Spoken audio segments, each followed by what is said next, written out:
ভাই আপনি নাকি বোতল কুড়াইয়া সেই বোতল কুড়ানো টাকা দিয়ে মসজিদ বানাইছেন? জি আলহামদুলিল্লাহ। এই মসজিদটা কোন জায়গায়? এই মসজিদ আলহামদুলিল্লাহ পবিত্র। শোনেন, এই সরোয়ার্দী উদ্যানে এই জায়গায় সব নেশাখোরদের আড্ডা। হ্যাঁ, হ্যাঁ। সেই জায়গায় সবাই নেশা খায় আশেপাশে বসে। জি, জি, জি। এই জায়গায় আপনি মসজিদ বানাইলেন জি কি আলহামদুলিল্লাহ। কারণে?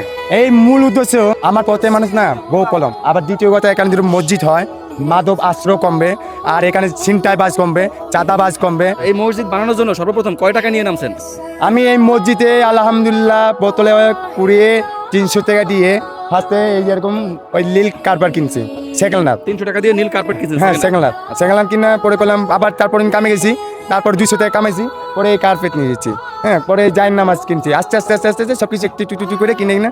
আর আসতে দেখেন আপনাদের সাপোর্ট, আপনাদের নিয়ামত, ভালোবাসা সব কিছু পাই আসতে আমার পবিত্র নামাজ ইসলাম দেখেন না, সব কিছু হয়ে গেছে আলহামদুলিল্লাহ। এই মসজিদ আপনি তৈরি করছেন কয় মাস হয়েছে? এই মেয়ে আপনার বৈশাখে বাংলা মাসে 1 তারিখে টান দেন। বৈশাখের 1 তারিখ? হ্যাঁ বৈশাখে। এই জায়গায় প্রত্যেকদিন কি 5 ওয়াক্ত নামাজ হয়? হ্যাঁ আলহামদুলিল্লাহ 5 ওয়াক্ত নামাজ হয়, 5 ওয়াক্ত আজান হয়। এই জায়গায় দেখলাম আমরা একজন ইমাম সাহেব আছেন। হ্যাঁ এই মাসে আল্লাহ তরফতে আইছে। মানে তিনি কি বিনা পয়সায় এখানে নামাজ হ্যাঁ পড়ান? বিনা পয়সা বিনা স্বার্থে আসছে। আর যদি আল্লাহ তাআলা যদি ওরকম দোয়া সামর্থ্য রাখে ইনশাআল্লাহ ইমাম সাহেব আদিয়া দেওয়া হবে। মানে যদি সম্ভব হয় ভবিষ্যতে ইমাম সাহেবের বেতন দিতে চান আপনারা? হ্যাঁ ইনশাআল্লাহ দিতে চাই। ইমাম সাহেব কি আপনার সাথে এখানেই থাকেন? হ্যাঁ আমার সাথেই ঘুমায়, মাকে কষ্ট হয়ে যায় তো দুজন, তাও ইনশাআল্লাহ মেনে নি, শুয়ে নি।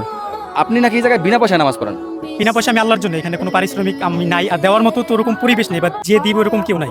কাজে আমি আমার ব্যক্তিগতভাবে আল্লাহর জন্য এখানে ইমামতি করতেছি। 3 মাস আগে তিনি বোতল কুড়িয়ে সেই টাকা দিয়ে মসজিদ শুরু করেছেন, আল্লাহর ঘর। আল্লাহ পাক ব্যবস্থা করে দিয়েছেন। আরেকজন কথা দিয়েছেন যে এখন এখানে উপরে ত্রিপলের ব্যবস্থা করে দিবেন, তার মানে আস্তে আস্তে হয়তো আল্লাহর ঘর হয়ে যাবে।